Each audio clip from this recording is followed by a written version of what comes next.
को जाते हैं जन जन के प्रिय राम लखन सिय वन को जाते हैं.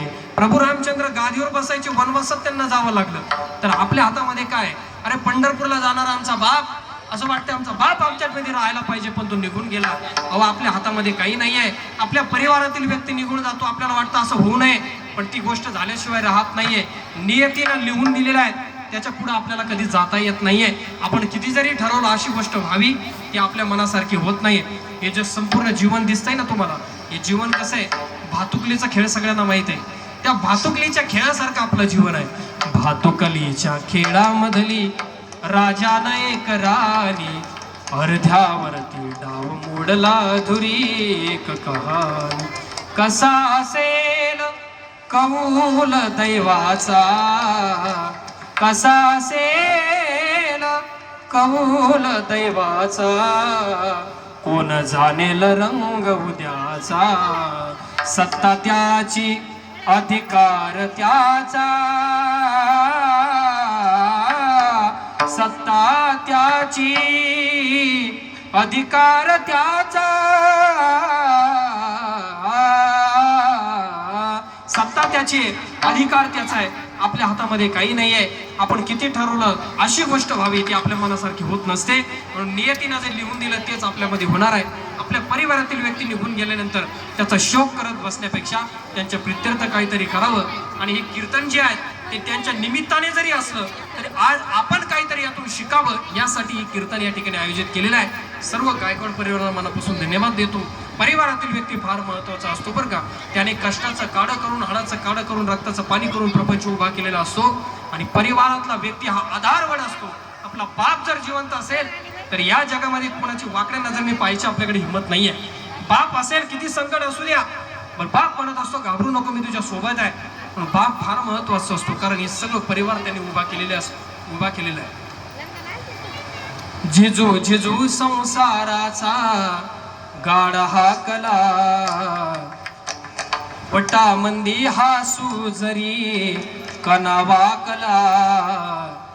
घडीभर तू थांब जरा, ऐक त्याची धापर, लई अवघड हाय गड्या उमगाया बापर, उमगाया बापर, लई अवघड हाय गड्या उमगाया बापर, उमगाया बापर.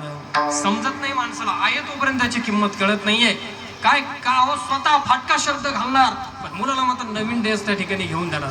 त्याच्या फाटक्या सदऱ्याला किती ठिगळ जोडलेली, उभ्या आयुष्याला त्यानं कशी कातर लावली. मला कसं होत या कुणी बाबा म्हणताना, मला कसं होत या कुणी बाबा म्हणताना. किती गोड कविता आहे. आपल्या बापाविषयी त्या ठिकाणी भाव त्याने व्यक्त केलेले आहे. आपला बाप फार महत्त्वाचा व्यक्ती आहे. आपला बाप जिवंत असेल तर सगळ्या गोष्टी होतात. परिवारातील व्यक्ती निघून गेला तर ते दुःख त्या ठिकाणी होत असतं. पण या परिवारातील मुख्य व्यक्ती निघून गेले, या परिवाराला या दुःखातून सावरण्यासाठी परमात्म्याने त्या ठिकाणी शक्ती देऊ, एवढीच प्रार्थना करतो आणि सेवेला पूर्ण विराम देतो. आमचे राजीव भाऊ असतील त्यांच्या माध्यमातून या ठिकाणी कीर्तन सेवा करण्याचा सुयोग प्राप्त झालेला आहे. आज तुम्ही सर्व कीर्तनासाठी उपस्थित आहे. आता मला साऊंडचा रिप्लाय लगेच येत नाहीये, फक्त तुमच्या समाधानासाठी मला बोलावं लागतंय.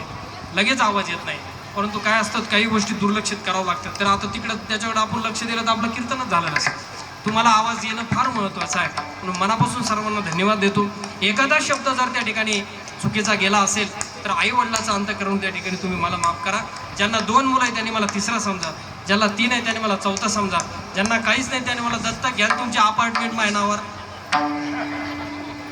तुमचं काही लागत नाही. आमचं एकच म्हणणं आहे, तुम्ही फक्त आम्ही जे सांगतोय, संतांचे विचार जे सांगतोय ते तुम्ही तुमच्या जीवनात आत्मसात करा. परमार्थ करत राहा. गळ्यात पवित्र तुळशीची माळ घाला. मांसाहार कधी करू नका. मांसाहार केल्याने माणसाच्या जीवनामध्ये कोणत्याही गोष्टीची प्राप्त होणार नाही. पंढरपूरची वारी करा. तुमच्या जीवनात कधीच कोणतं संकट त्या ठिकाणी येणार नाही. अहो आम्ही सुद्धा गोरगरिबाच्या घरातीलच मुलं आहेत. आज हे पांढरं वस्त्र त्या ठिकाणी अंगावर परिधान केलंय. 8-10 वर्ष कोणा गुरुकडे शिकलोय, म्हणून आज तुम्ही आमच्या पुढे कीर्तनाला उपस्थित आहात. हे आमच्या गुरुची त्या ठिकाणी आशीर्वाद आमच्यासाठी आहे. तुमच्याही मुलं त्या ठिकाणी मोठे व्हावेत.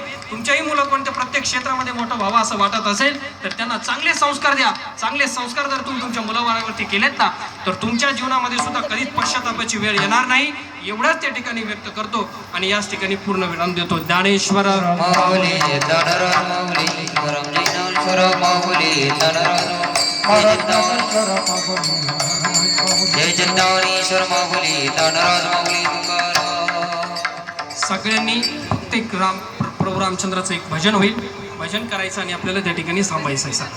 सगळ्यांनी हात जोडून टाळी वाजवायची आहे आणि भजन त्या ठिकाणी मुखाने भजन करायचं. राजा राम राम राम सीता राम राम राम राजा राम राम राम सीता राम राजा राम राम राम सीता राम राम राम राजा राम राम राम सीता राम राजा राम राम राम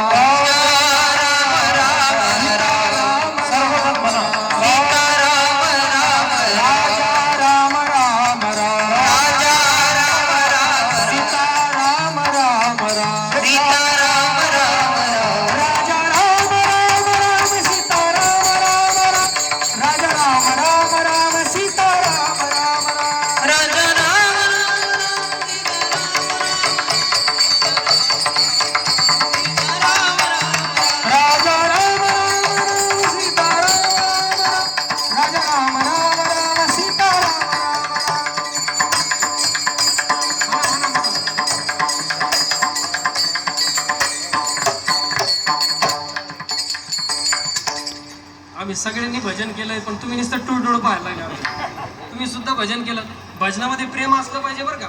जर भजनामध्ये प्रेम नसेल तर त्या भजनाला काही किंमत नाही. बघा तुम्ही एखादी मुलगी दिसायला फार सुंदर आहे पण तुझं नाकच नाही. नाक नाही तिने काय करावी 32 लक्षाने नाक नाही तिने वाया गेली. आता एक उदाहरण मी कायम देत असतो. आपल्या चायनाच्या ज्या महिला मंडळी आहे ना त्या तिकडच्या ज्या महिला मंडळी चायनाच्या बरं का इकडच्या नाही त्यांचे नाक कसे आहेत चिचाच्या बोटक्यावर आधीच. बरं त्या आपल्या भारतात येतात हिंडायला फिरायला येतात. आता पर्यटन म्हणून इकडं आले का आपल्या महिलांच्या साड्या पाहतात. त्यांना सुद्धा साडी घाला वाटते. बरं ठीक आहे बाबा साडी घालायला जाईना काही अडचण नाही आपली संस्कृती. पण इथं आल्यानंतर ते आपल्या महिलांच्या नखनी पाहतात. आपल्या धारदार नाक असते आपल्या महिलांचे टोकदार. कोणी बोट लावलं तर बोट काढून त्याचं असे नाक. आता नाकात आपल्या महिला मंडळी असते ते पाहिजे आजीच्या किती मोठी नथ अशी नथनी आटकी द्या. त्या नथनी पाहत्यात आणि त्या नथनी पाहिल्या त्यांना असं वाटतं आपणही नथनी घालत त्या सुद्धा नथनी अटकी द्या. बरं नाकच नाही चिटाचे बोटकावणी नाक त्याच्यात त्या नथनी अटकी द्या. कसं दिसतं माहितीये का तसं कोंबडीनं कांदा तोंडात.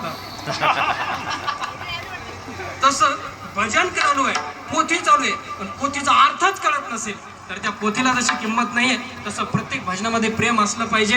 आणि प्रेमाशिवाय देव सुद्धा भेटत नाही बरं का.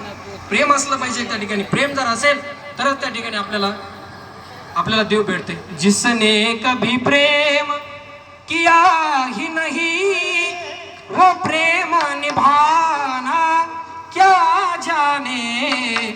जो प्रेम गली में आए नहीं प्रियतम का ठिकाना क्या जाने. जिसने कभी प्रेम देवावरती जर आपण प्रेम केलं तर आपल्याला त्या प्रेमाचा अर्थ कळेल. म्हणून भजन करत असताना सुद्धा भजनात प्रेम असलं पाहिजे. प्रेमाने जर भजन केलं निश्चित आपल्याला त्याचा फायदा होणार आहे. एवढंच बोलताना थांबतो. विठाल जय जय विठ्ठल जय विठ्ठल जय जय विठ्ठल जय जय विठ्ठल. गोरी उत्तरे उच्चारिला दे करवी आपुल तुका म्हणे ज्ञानेश्वर रागा पैकी कर करा क्षमा करत महाराज. यथामती यथा अवकाश सेवा करण्याचा सुयोग प्राप्त झाला.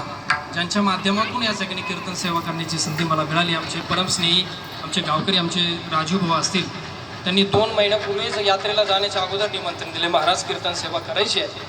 अतिशय प्रेमळ व्यक्ती आहेत आमच्या गावातील सर्वच मंडळी आणि त्यांच्या माध्यमातून या ठिकाणी कीर्तन सेवा मिळालेली आहे. त्यांच्या या कीर्तनाच्या विनंतीला मान देऊन या ठिकाणी कीर्तन सेवेसाठी उपस्थित असलेले महाराष्ट्राचे सर्व नामांकित मंडळी आहे. भजन सम्राट आमच्या परिसराचे वैभव आमचे कान्हू महाराज इथापे मामा असतील. आमचे आदरणीय श्री हरिभक्तीने युवा कीर्तनकार त्यांचे चिरंजीव आमचे शैलेश महाराज असतील. आमचे आदरणीय गोड गळ्याचे गायक आमचे श्री हरिभक्तीपरायण आमचे महेशजी महाराज असतील. मृदंगावरचे ज्यांचे सुंदर साथ मिळाले आमचे श्री हरिभक्तीपरायण बिडकिनकर आमचे गौरव दादा असतील. विना घेऊन आमचे बाबा उपस्थित आहे. बघा पायाला जखम झालेली आहे तरी सुद्धा किना घेऊन त्या ठिकाणी उपस्थित आहे. टाळी वाजवा.